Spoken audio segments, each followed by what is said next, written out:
Hey guys, what's going on? One Punch here. Welcome to episode 4 of the podcast. We're so excited to have you here. Now, Coach has been very busy lately. He had 2 local events under his belt. He even helped the client build a deck which took home a store championship and a free box of Gundam boosters. All of that is going to be covered in today's podcast. We do have some great stories, some insights to share, so stick around. If you're not already subscribed, I would really appreciate it. It really does help a ton. So, I have other shirts, I swear to God.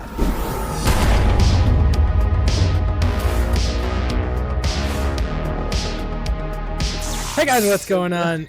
Thanks for tuning into the podcast. I'm One Punch, and with me as always, Coach. Hey guys, how's it going? So welcome to the One Punch podcast, guys. This is episode 4. It's kind of like pseudo episode 2.5 in terms of like the Gundam card game, which Coach is going insane with right now. So last podcast, our last Gundam podcast, where we left off last, Coach was talking about his deck profile that he came in first place with at his locals, which is insane. It's there was how many people were in that? Four players? Yeah, at your locals? There was like 4 or 6 players? How many? Not 4 to 6 players. The one that I came first in, we had like I think about 12 players. I think we had 12 players. Okay. So Coach had he came in first, and I would like to add that we did play some Gundam in Tabletop Simulator. This was yesterday, as of the time we were recording this. And was it yesterday? Oh God, I don't even remember. We did play. I got to play that deck in Tabletop Simulator. It is really, really fun. So Coach, good job building a deck. That was really fun to play. And because of editing that podcast and going back and watching it so many times, I knew how to pilot the deck a little better than I would have ordinarily, and I was able to play Coach, and we had a lot of fun. I enjoyed that deck though. So what we're going to be talking about today is that he has another deck list for us. We're going to take a look at what he brought to his most recent locals. He'll kind of fill us in on how he placed, the matchups maybe that he had, and we'll see how he did. Without further ado, Coach, why don't you take it from here? Let us know how your locals event went and what deck you brought there. Some deck tech for the viewers.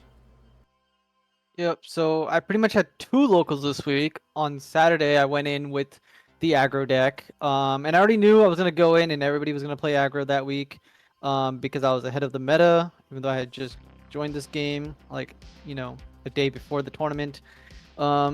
And pretty much went into it, did 2-2 at that event. We had a huge amount of players. It was like 22, I think, was the total amount of players at this newer store that I went to.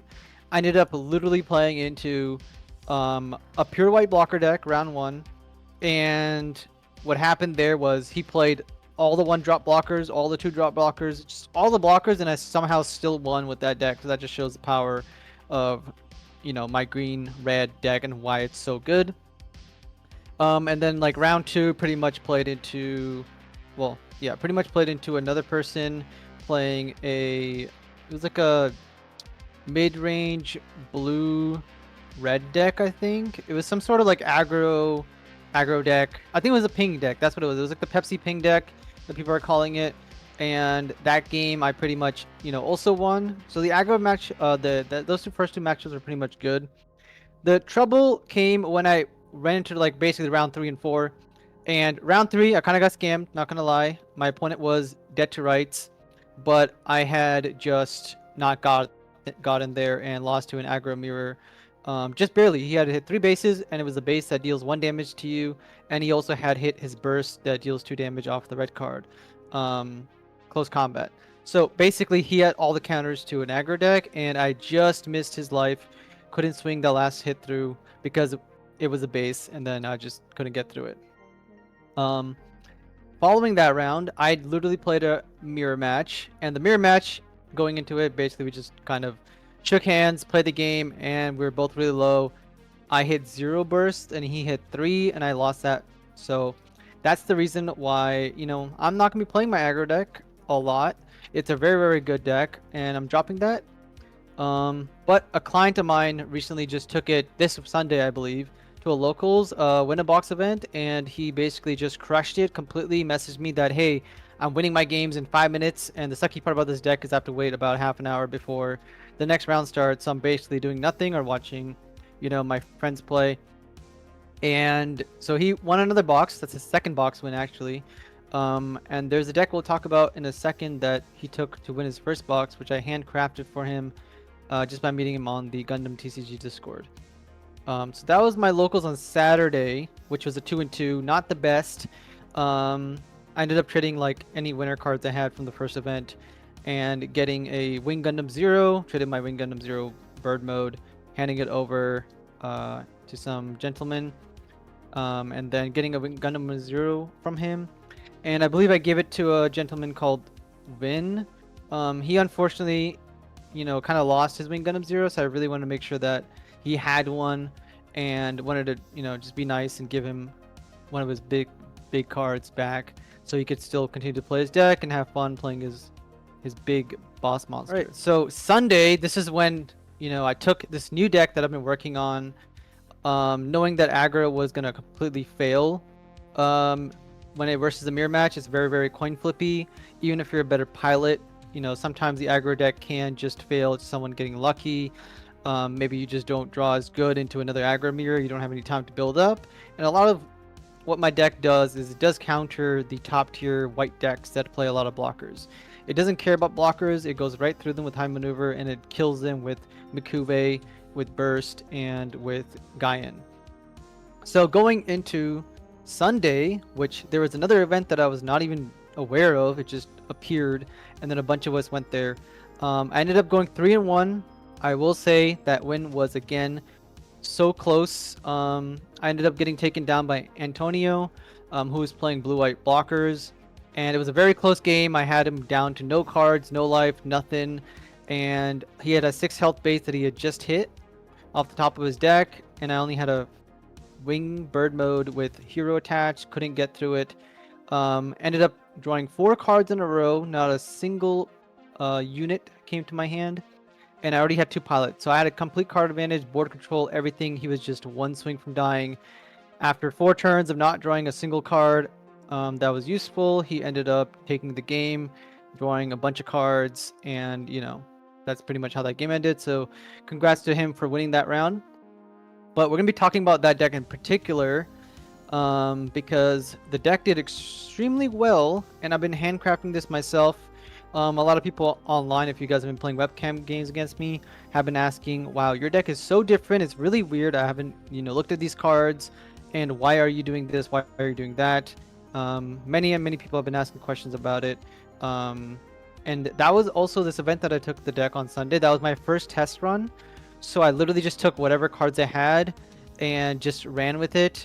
First test run, almost 0 practice going into it, and basically, did really, really well. So I'll go through my matchups. First thing I just wanted to bring up was that just how absolutely crazy it can be sometimes when you're trying to draw that out and you can't do it. Especially you had 4 turns to draw like an out and you can't manage to like do it. It's like it's one of those feels bads that just, you remember that more than your wins. You just kind of like go home with this bad feeling in the pit of your stomach, and that translates to everything, where you feel like you've just gotten kind of like gypped in whether it's like life or whatever. It's just like, it just feels so much worse than it would have felt good having you. If you had drawn the out, you wouldn't have remembered that as much as not drawing the out. So I just think that kind of sucks. But that like RNG that belongs in these games, I'm not a huge fan of RNG, but the fact that RNG exists is, I think, a good thing, because games otherwise would just feel the same. Every game would feel the same. Like, this game has a story. You didn't draw the out, and that sucks, but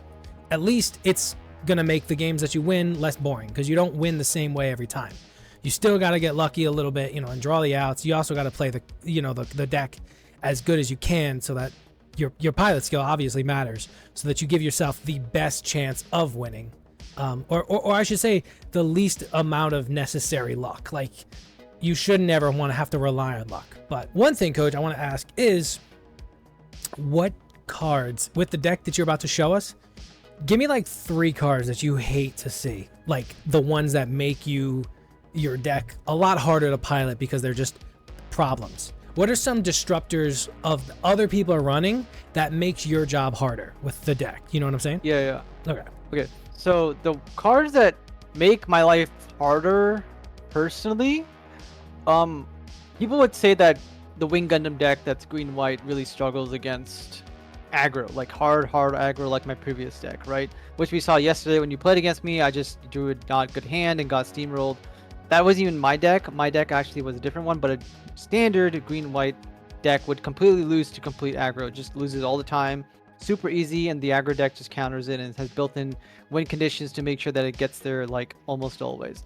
My deck, on the other hand, and this is something that the meta is going on about, is hey, aggro's really good. And after I won the the first video, a lot of people picked up aggro, and I believe in that 22 man event, half of the people just brought full Xeon Rush or some sort of like ping or whatever was topping events, and that's why I didn't want to bring my aggro deck, because playing an aggro versus aggro mirror, it's really difficult, because if someone high rolls you, you just lose. It is a little bit of luck involved in who draws better, and the pilot skill can only get you so far.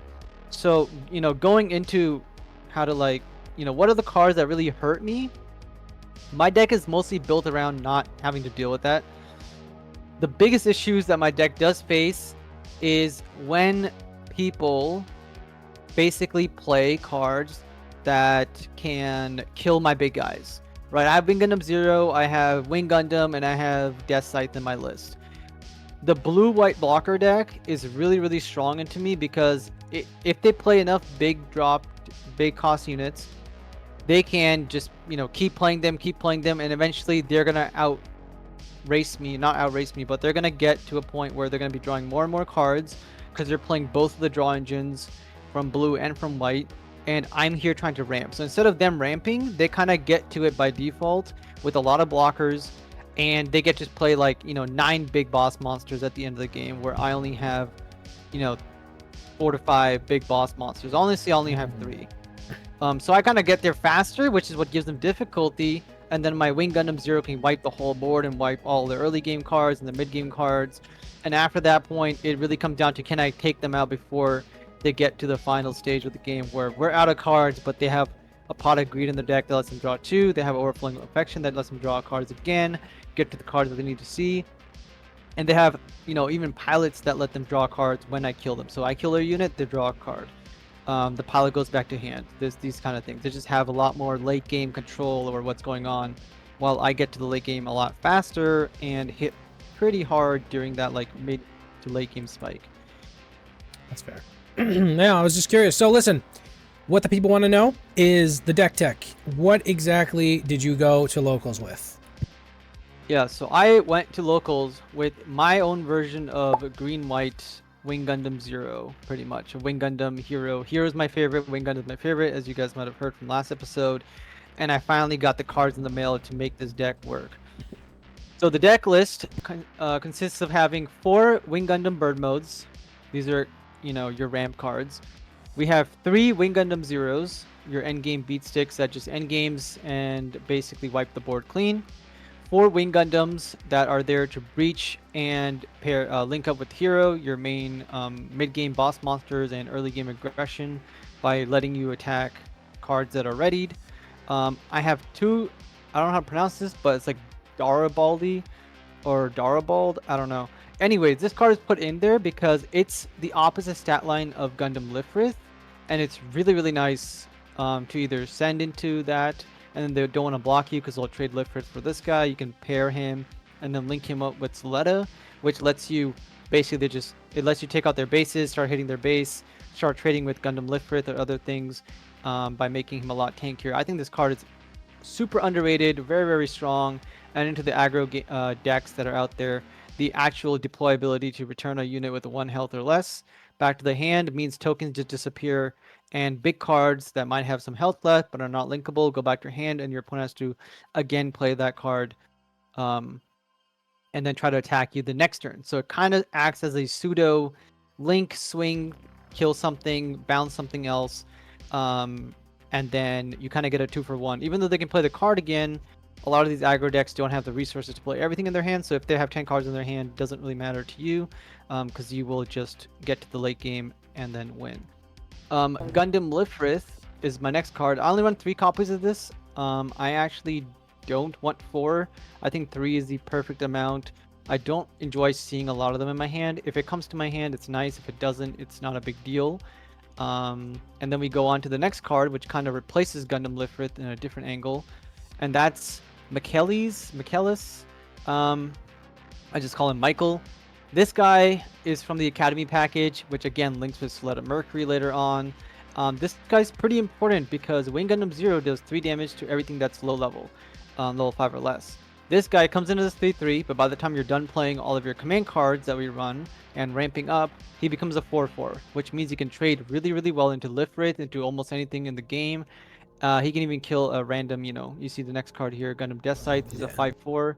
And when you pair him with Soletta Mercury, he's a 5-6.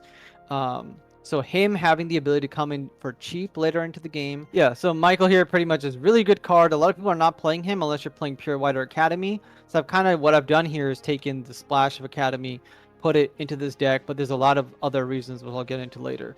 Moving on, we have 3 Death Scythes. I found 4 to be too much. Not playing a pure wing deck the traditional way, so we're running 3 of those. These are really good for just trading. And then Hero Yui has to pair with all the Wing Gundams, so that's obvious. Soletta Mercury, this is a card that we can kind of stop and talk about. Why am I running Soletta Mercury? Number 1, I think that having the 1-2 stat line is a lot stronger than having the 2-1. Giving all of your blockers an extra life to block again the following turn, giving your other units the ability to just kind of stay alive, like Wing Gundam Zero or Bird Mode. And then if they don't deal with this, Soletta Mercury just keeps refunding you resources when she attacks. On attack, you get to ready a resource that you have used up. This is very important because if you're playing on curve, that means you cannot play any other cards. Once you have Soletta Mercury on the board from the early game or later on, you can just play her and then swing, refunding the mana that you just played her for, so you can play another card.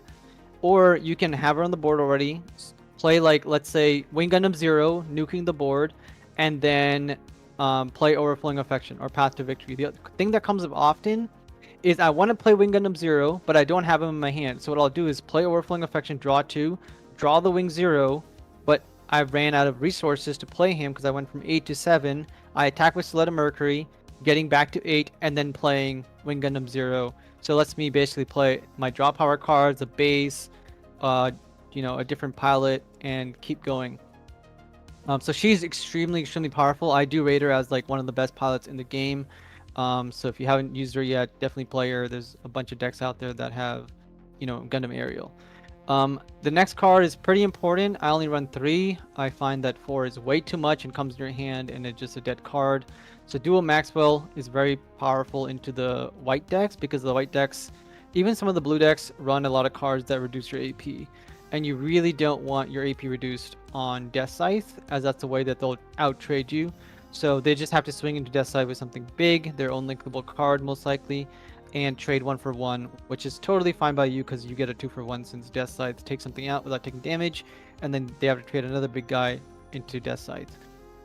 So he's good there. Again, 1-2 stat line, really, really nice, and he's a Operation Meteor pilot. The next card here is a card that I don't like so much, is Underground Base, 0-6 life base. All this thing is in the deck for is to get kind of stall the game out. I have even thought about running 0 bases in this deck, which is insane, I know, but I'll get to why. So this is a good standard base for, decks that want to go late. First Contact, this is the first magical card, my favorite card in the deck, pretty much, besides Wing Gundam. First Contact is very, very crucial to the deck and how I play it. It's a ramp card. All it says is play me, ramp a card. Okay, the other thing to this is that it's a burst, which also gives you an EX resource. If your opponent hits you, you burst, get an EX resource. It helps you ramp. This card I run 4 of. A lot of people run 0 or they run 1 to 2 copies. I'm running 4, and I'll explain later on why that is. Overflowing Affection is just a draw card. Standard draw card is good. Striker Pack, I'm running 4 of these. A lot of people run 2. I'll get to why that is at 4. And then a final card, Path to Victory. This is just the extra copy to guarantee that I have. Basically, when you think of a card that goes searches for something, it's my fourth copy of Dual Maxwell. It's my fourth copy of Wing Gundam Zero.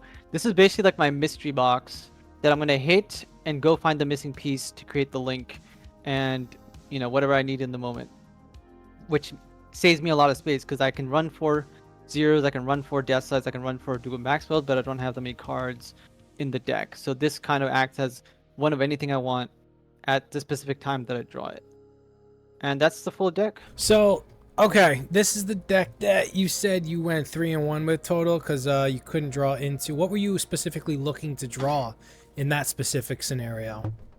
Yeah, so I had every single pilot in my hand, and all I needed was any of my units. All of my units are linkable except for Liftrith, and so I was just looking for a unit or a draw card, and after I lost the game, we found out that all 3 Wing Gundam Zeros were at the very bottom of my deck stacked together, along with basically like my bird mode and my path to victory. So I was just sitting there. Also, my overflowing affections were stacked with the Gundam Zeros, so it was like a very bad RNG chance that I didn't see a single Gundam Wing Zero that game. Damn. Oh man, I'd be so heated, especially if they were like stacked together. That just again, it feels bad. Oh, coach. So that there is a new variant, I believe. You have a new variant of this deck. Is that correct? We're gonna switch a few cards out and put some others in. Yeah, there's a new variant. Pretty much, there's only a few cards. I'll quickly talk about them. The card that you want to add into the deck is Unforeseen Incident, which is another burst card, and a action card to reduce your opponent's attack by 3, which lets you trade better or kill something that's bigger without losing your own units. The second card is Witch and the Bride. This card lets you bounce cards back to hand, which is really, really important because a lot of things, they play Liftrith. Not Liftrith. They can play Ailstrike Gundam, and that thing only has 4 or 5 health. So as soon as they play it, they use up all the resources. You go Witch and the Bride, go back to your hand, and they lose a blocker, and they basically skip a whole turn. For 2 costs, letting your opponent skip a whole turn is amazing. This comes in clutch. Just today, I was playing a game right before recording this. My opponent was swinging for game because I had 3 shields. He went for the shield. He got it. He tried swinging for the final game ender, and I popped it back to his hand. And then he just lost on the spot because I just swung for his base and take it out and went for game. When you got it, I'm sorry. When you sent it back to his hand, were you waiting for the opportune play, or did this burst? No, so I played it from my own hand as an action, and he had already played his card because he took the line of, hey, I'm going to link up. That's enough links to end the game right on the spot. He tried going for it, and I purposely let him hit my bases, and then on the final swing, I bounced it back to his hand, and then I still had 2 Wing Gundam Zeros on the board that he didn't trade into because he really couldn't, because they all had 9 health. And that ended the game right on the spot because, he was already on the back foot. He tried going for the finish. He couldn't get there because I had this secret card in my deck.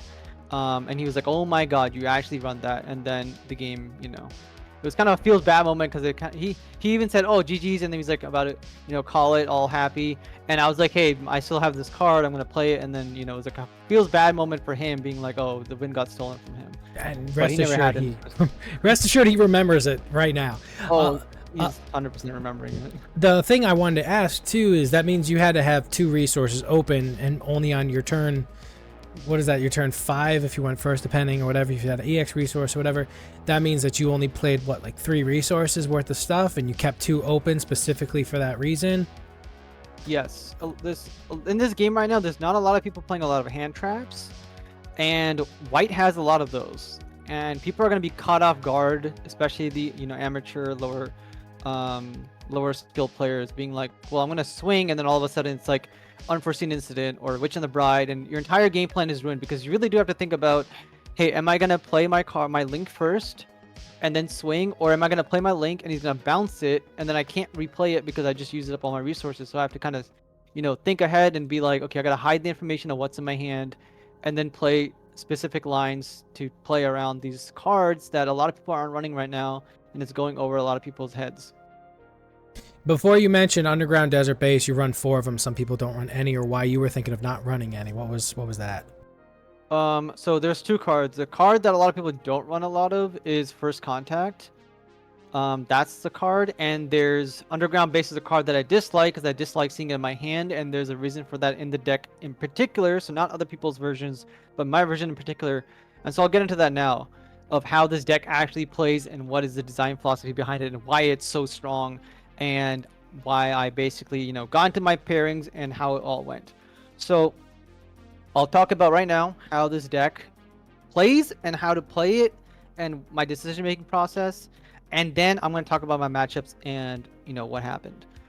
So on Sunday, this deck, we went into it, and the way the deck plays is a lot of people in the meta right now. The meta games are very aggressive and aggro heavy, even though the blocking decks and the traditional late game decks are doing really, really well. Even pure white decks are doing really, really well. The aggro decks are eating up the meta, and from Gen Con and all this stuff.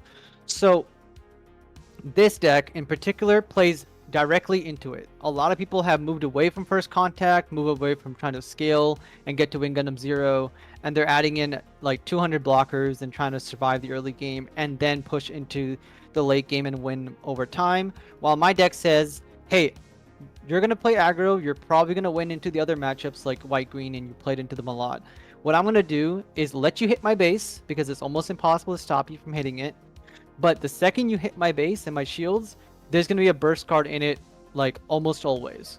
So what you're going to be doing for me is you're going to be accelerating me by hitting my shields, activating the burst, and playing my 3-cost, 4-cost cards for free, and giving me extra bodies.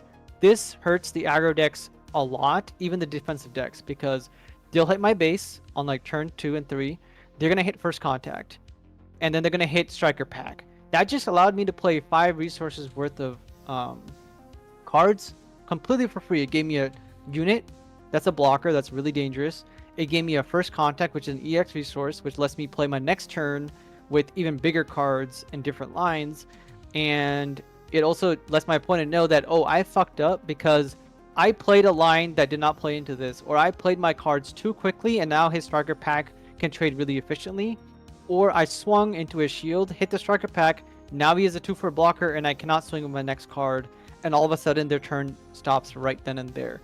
And this happens quite often, almost always, and it wins me games against aggro as well, because if they're swinging at me and I'm swinging at them in the early game, all of a sudden striker pack comes out and I can kind of either gain board control really quickly, or I can use striker pack to again hit them, and all of a sudden there's a unit on the board that can swing on my turn that they didn't account for. They could be waiting for me to play a link card, but striker pack just gives me a guy ready to swing next turn that they can't do anything about. And first contact is so powerful that I played Wing Gundam 0 on turn 4, and my opponent just like looked at that and was like, what just happened to me? Because he hit I had ramped up on turn 3 to 4 resources, and then he basically hit 3 first contacts in a row, and I got to 8 immediately. And if you go second, this happened too, where I hit 2 first contacts in a row after he took out 3 shields, and I already had an EX already from before and playing Wingbird mode, and I got to 8 on turn 4, and my opponent just lost like 5 units and basically lost the game on the spot. So that's why I'm running this deck in particular, to let my opponent hit me, play off the burst, let them play cards for me, gain a huge card advantage, a huge advantage on what I'm playing, how many resources I'm using up, and then I just can gain huge amounts of tempo doing that. Really do have all of your corners checked, right? You seem to like really be efficient with using this deck. It's a shame that it only you ended up going 3-1, but obviously there's a reason for that. And again, it's part of the RNG of just card gaming in general. But well done, Coach. I hope everybody that's interested in this type of stuff maybe gives your deck a shot and runs it themselves. All right, awesome. Do me a favor, why don't you let us know, like run down the matchups that you had for this new variant. Yeah, so pretty much my first round, I went into it and I played into this like aggressive Earth Federation deck, and got a win pretty quickly right at the get-go. Then round 2, I played into Corey. He was playing a Wing Gundam deck as well, and I took that win. It was kind of close, but not really. My death sights just kind of gained huge amounts of value, and I saw my Wing Gundam Zeros and he, I think, only saw one, and I kind of took that win by just controlling the game really, really well. And then this was a very close game. This is again a mirror match of Wing Gundam versus Wing Gundam, green white. And this game came down to the wire, but he had already ran out of almost all of his resources. And, I took that win at the end just by swinging with the link, and he had nothing left. He was basically, trying to draw anything at the end there and just couldn't get there just in time. And I still had 2 or 3 shields left, and just kind of raced him down early on. The final match again was into Antonio. Congrats on him winning. And he took it, beat me, playing blue white blockers, which is a deck I personally do not enjoy or like because it is very boring, just playing blockers after blockers and then just automatically winning the game because your opponent couldn't defeat you. So those are my matchups. So this deck does really well into like almost everything. I played it online, played it into ping, played it into all the aggro matchups. I actually like playing into aggro with this deck because of the strategy that it's based around, and it doesn't prefer going first or second at all. Both are totally fine, especially with Sleta. That was, my matchups right there. All right, Coach. Well, thank you for sharing that. I hope everybody was taking notes. You are the coach after all. So, Coach, run us through it, man. I guess you also had some advice for somebody who's, I guess, looking to put a deck together. You kind of helped him run through putting a deck together so that he could take it to his locals. I'm not sure. Is this somebody who goes to your locals, or is this like a friend you met online? Yeah, so this is just a guy I met online. He's now a client. He paid me money, got coaching. So if any of you guys are out there play Warhammer 40K, I coach that a lot. And I do coach TCGs, even though coaching TCGs is a little weird and unknown. Just getting better at the game that you love, or getting advice on the deck, and having, maybe advice from somebody who plays maybe 200 Gundam games a week, is into the meta, looking at all the cards, making decks, and talking to other people. You can get ahead of the meta, and that's what my client did basically. Is he took my aggro deck last week after seeing it win, and he won a box with it. So, congrats to him. He basically stole all my powers from this week, made me lose, and took it to himself and won a box. And then he took a deck that this is how we met basically. He was just sitting on the Discord. I beat him, and he was like, man, I can't beat aggro. Aggro is just so hard to beat. And he was playing Wing Gundam, but he's playing green-blue. And I told him, you don't understand how aggro actually works. You actually don't play aggro. You don't understand what their idea is, what the ideologies is, and what they're going to do, and what they're scared of, right? And what their weaknesses are. While they probably do know what your weaknesses are and how to play their deck optimally. And so we basically ended up building, I say we, but mostly me, ended up building him a deck from scratch.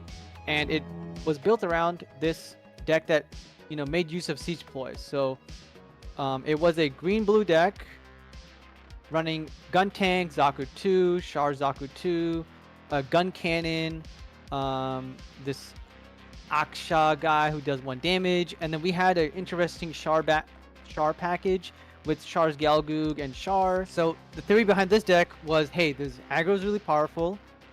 Let's let them swing into us, okay?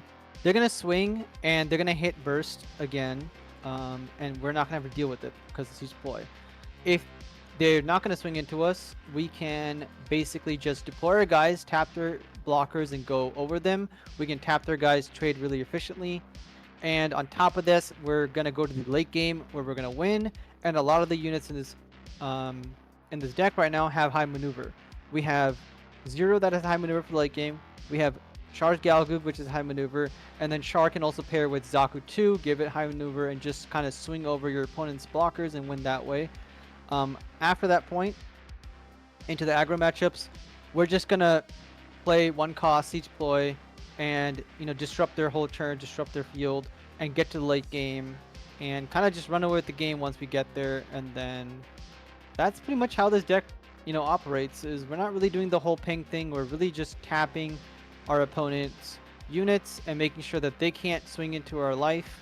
And if they're running a blocker heavy deck, we're going right through the blockers by either tapping them or high maneuvering right over them, or playing Death Scythe, and just doing some extra damage with that. Yeah. I mean, this is exactly what we want to do the podcast for. to one to obviously educate people about the game, to excite people about the game, but also to kind of help people with their deck building processes. It's actually not as common as I thought. I used to think, you know, if you played a card game, then you were probably really good at building decks. That's not the case, though, is it, Coach? Some people just like playing the game, not so good at building the decks. But I think one of the things that you bring to the table is your theory crafting and how good you are at like reading. I don't know how you do it, but you definitely know how to like take a game and kind of like dissect it so that you know the best moves to do when to do them, and that's really what makes you such a powerful contender, I think, in the gaming scene. Without putting too fine a point on it, of course, I'm not trying to blow smoke, but yeah, that's what I've noticed about you. Yeah, there's a definitely card game does bring up a lot of people that are, you know, quite smart or above the average cut.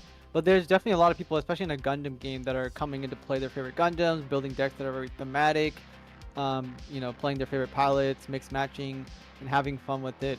But then there's, you know, other people that are very competitive, and even the people who are just going to play, you know, a new trading card game, not knowing anything about Wing Gundam or, you know, Gundam Zeta or who the hell is Char and all this stuff.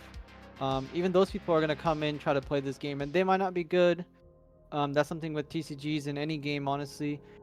I have a special gift from, like, you know, since I was growing up, of learning a lot of things really quickly, at a much faster pace, and understanding my, like, design philosophy of how I go about doing this stuff is kind of like taking it all in and then perfectly dissecting everything, organizing it, and shooting out a, like, full thesis on what should work, what shouldn't work, and what is, like, you know, 3-4 months into the meta, what's going to be better, what's going to be worse, rather than what most people do at the beginning of any game is, hey, we're going to take the most stock standard, what is going to do really, really well 80% of the time, 90% of the time, and it's going to do well because other people haven't figured the game out and we have access to the cards, and this seems like a very really, really good deck, essentially.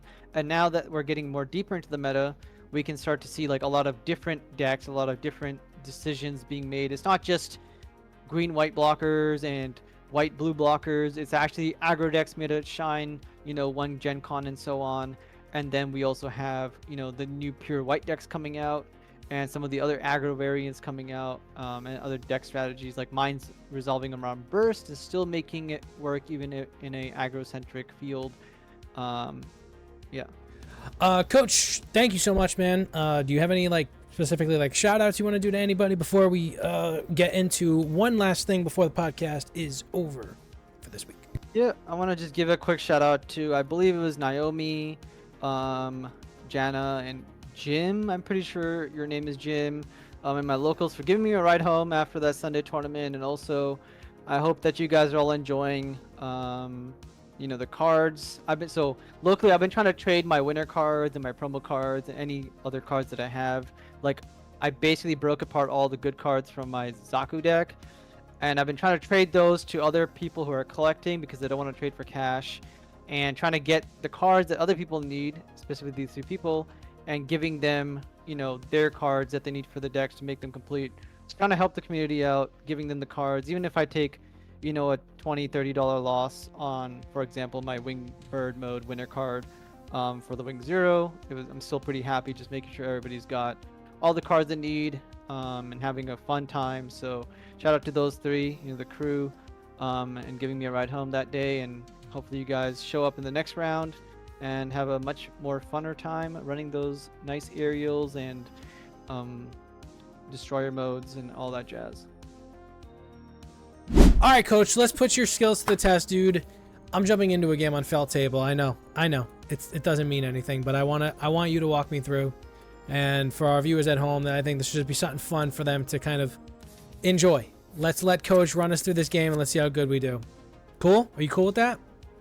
I'm cool with it. Are we mulliganing this hand? Are we mulliganing this hand? Yes. The answer is going to be no. We're not going to mulligan, so we're not going to take a mulligan. I'm sorry, did you see what deck we're facing? I have no idea. And in the tournaments, actually, you don't even know what your opponent's playing. Oh, okay. So it gives you, like, so you try to hide your deck information as much as you can. I guess I guess so. Okay. All right. Well, that makes sense. I mean, I hate that these cards are kind of in black and white until you scroll over them. So I guess I can't do anything, right? I gotta Yeah, end you my just turn. pass. Unfortunate. So the reason why we're keeping this hand is because we have Zork, who's one of the best cards in the game. And we're gonna pretty much just put him down right now. Put down Zork, and then we're gonna pass. That's this guy. Yeah. Okay. And I'm sure the viewers, if you guys have gotten to this now, there's gonna be, you know, a quick thing here. Why am I not running the most meta card Zort in my white deck that everybody else runs 4 copies of? Why or 3 aren't you copies using of? it? It's because I think this card is shit. And it can't swing at your opponent's base and health, so it can't do damage. And if you're trying to stall the game out, and I'm playing Wing Gundam, when I play Wing Gundam, it's gonna come down and kill this guy immediately. If I'm playing my aggro deck, it's going to just pop this guy with Mikube and other things, and Wing Gundam can also just swing at a ready unit, basically making this guy useless. And I'd rather just have other cards that get immediate impact or do better for me in the long run. I feel like you just said this card was like one of the best cards, didn't you? You said we Yeah, didn't this mulligan. card is one of the best cards in the game, but in my opinion, it's also one of the worst cards. Like for me, I just think this card is bad. I think all Jeez. the aggro decks play into it. I think the defensive decks don't care that it exists because it doesn't do damage. So I'd rather just play anything else that I can pair with and just go take out the EX base and apply some sort of pressure. But when my opponent plays this card, like right now, we have no pressure on our opponent because we literally cannot swing at him. Yeah, Right. so going back to this hand, we're gonna pretty much play, let's see, let's play the gem just to get him out there, and let's play the other 2 drops. So these two, these colored ones. those- Oh, I guess yeah, that's what it let's- means that they're colored. We'll just get the bodies on the board and have a good time, and we'll pass. So why does it say attack if I can't? He can attack. This player can't choose the. Oh, he can attack. Just I just can't you can attack click their on him. base. I don't know if it's going to. I'm afraid to do Cannot that. attack It's the like base, exactly. So, simultaneous fire. Oh, he's playing 2. I don't know what it's doing. Oh, he's attacking base. Do we utilize? Paired, Might as well, right? no, you can just take this. Take it. Okay. Yep. Oh yeah, because it's the EX base. What did he put on him on me? So he has. Put a hero to give it +2 attacks. Now you can swing for 3. So he has. And he equipped it reverse, so if you do block it, I'm gonna right, you're die. still Anyway. gonna lose your shield. Yeah. So you might as well just take it and you just wasted a card. Again, this is exactly why Mikube in my aggro deck beats the shit out of this card, because I have breach, so it doesn't matter if you block it or not, and then you're gonna, you know, have a unit that doesn't do anything. Exactly. Do we deploy another base? So I would say no. We're not gonna deploy our base. Okay. And then we have Sled of Mercury in our hand. Unfortunately, I cannot pair or link with anything in our hand right now. So what we're gonna do is we're gonna play. We're gonna basically play Unforeseen. Unforeseen. It's the one with the white girl in the middle. Okay. Yep, play her, and give -3 AP to his blocker. Hey. And then we're gonna swing Oh, that's really good. our Zwart, attack with Zwart, and take out his blocker. Yeah, that guy. The guy that sucks. Yeah. And this Okay. way we take no damage. And then we're gonna basically look at Sled of Mercury in our hand. We're gonna put her down on any of your units. I'll put him down on the 2/2. Yeah, 2/2. that guy. And now let's swing that guy into the base to take it out. Okay. Yeah. And then set a resource active. Yes. Cool. That's pretty good. And then we're gonna swing the other one and take out a shield. Okay. Yep. Of course. So it's base, totally fine. Now we have some resources left over. We can play the gem in our hand. Yep, that guy. And we have what? 2 resources left.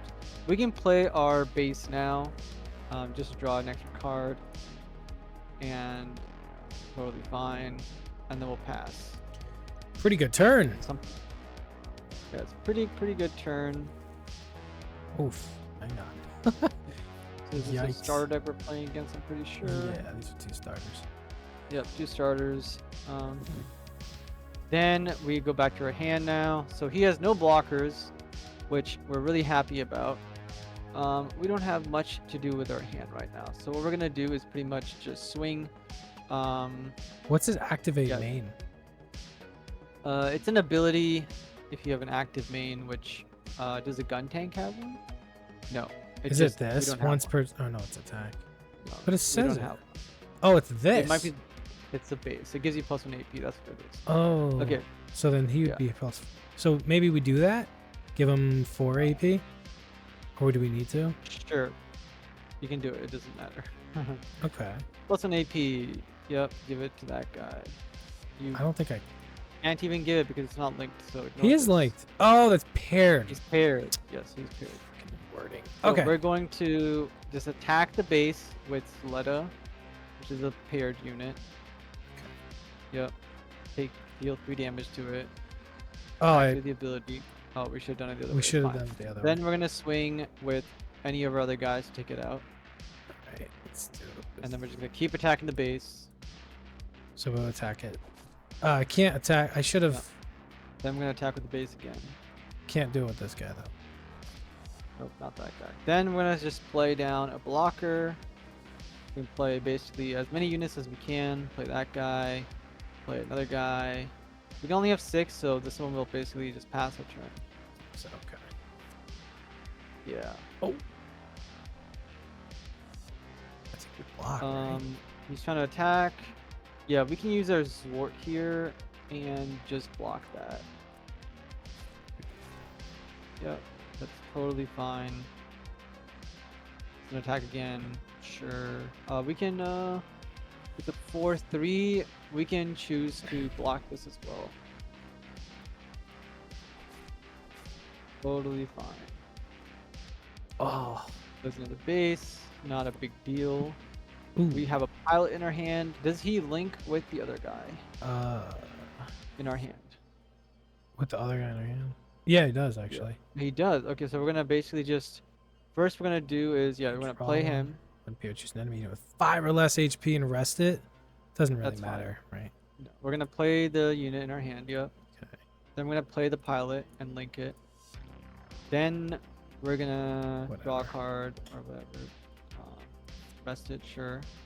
Then we're gonna play another card. Yeah, we'll play that guy. Ooh. And just do 1 damage to somebody. I could do that, yeah. What's cancel? Command. Oh, Play okay. the command. Deal damage. That kills him. Instead, then we're gonna This thing's basically a have 6. 5. We'll play another card. We'll play another blocker out. Yep, player empty your hand. Then we're gonna just attack the base with the armor array first to one-shot the base, and this should be looking like game right about here. Should be. Yeah. Let's see. Attack, attack, attack, attack. Yep. Go into the shields. Yep. And GG's. Yep. Pretty sure I made one misplay this game. That's totally fine. Game over. And that's it. Game over. We won. Coach, if they didn't know it now, if they didn't know it before, they know it now. You, my friend, are a Gundam god. Let's go ahead and check out the comments from our last video. Let's start with the first one was you. You did mention 85% win rate right now after over 110 games. Had a client go win a box. So we actually talked about that in the podcast today. Awesome. Strike Mist, what's Coach's YouTube channel? Good question was my sarcastic ass response.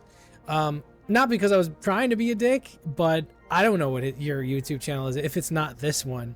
And then you said it's me, Coach, my stuff. Yes, you do 40K mainly for your channel, but I did think it was funny that I saw a comment go off on my phone and I went, ooh, someone commented on my video, and it wasn't about me at all. It was about you, and I got a little salty. Mac Dodson 9864, One Punch Coach. He's responding to what I said. Hey, listen, we need a name for our podcast. And this one from left field, don't even know how he came up with it. One Punch Coach. And as to which I said, One Punch Coach is wild, because it is. And so I thought that was pretty funny. And then we have Elias1579. I just got invited to the Gundam pre-release randomly from a friend. The game is absolutely fire. I've been a long-time Magic, Yu-Gi-Oh! And Warhammer player. Gundam, to say the least, is fantastic. Well, thank you, Elias. I'd have to agree. It is a fun game, and Coach certainly agrees with you there. And then finally, Immortal Marshy. Do you know who this is? Because they commented on our Star Wars podcast too. But in this, who's this? Marsh. This is Marshy. She plays Flesh and Blood. She got coached by me. Got to become, regional champion in Hawaii, I'm pretty sure. And then done well for herself in Flesh and Blood just a little bit. And yeah, she's a client. Oh, awesome. Looking forward to more episodes. Well, Immortal Marshy, you are in this episode. So thank you for your comments. I want to thank everybody who comments on these videos. That's why we want to kind of like push them. So, if you comment, very likely we're going to go over your comment in the next video and just talk about it. We really appreciate the support, guys. This was kind of overwhelming. We did not expect to hit over 1,000 views. We were hoping to get over like 200, of course. With our Star Wars podcast, our best one did over 200, and we were blown away by those numbers. But this one has 1.1 thousand views, and we can't thank you guys enough for sharing and liking and doing all the stuff that we ask you to do. Like, it really does help us a lot.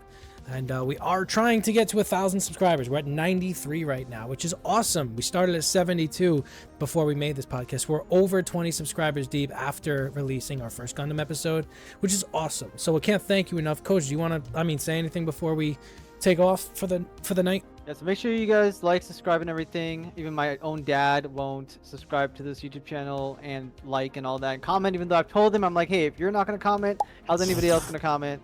So what the hell is his problem, Coach? I don't know what's his problem. He just doesn't want to support. He's being lazy, okay? That's honestly, he's being lazy. And so we're pretty much going to get you guys to fuel our, TCG addiction, and make sure you guys like, comment, and let me know on if you guys want to know more about my decks, if you guys want to get my, Discord, about if you want another video about something in particular. And if you ask questions, we can answer them in the next episode, maybe at the start, if there's enough questions, maybe at the end. But appreciate you guys listening this far. And with that, guys, we're gonna end this episode. Thanks for watching. Tune in for the next episode. Can't wait for that. I did want to, before we go, I did say we had a surprise in my most recent Riftbound podcast. Everybody who saw that, both of you, shout out to the 2 people who watched my Riftbound podcast. We did have a special thing that we wanted to do, and that was me showing Coach how to play Lorcana, because he can't stand the idea of the game. I got some gameplay footage of that. It might be really funny to watch. If you're interested in seeing it, let me know. I'll put it at the end of our next podcast, and we can all have a good laugh at Coach's complete just his complete hatred for Lorcana and all things Disney card game related. So I think that would be really fun. And with that, we will see you the next time when Coach's dad returns with the milk.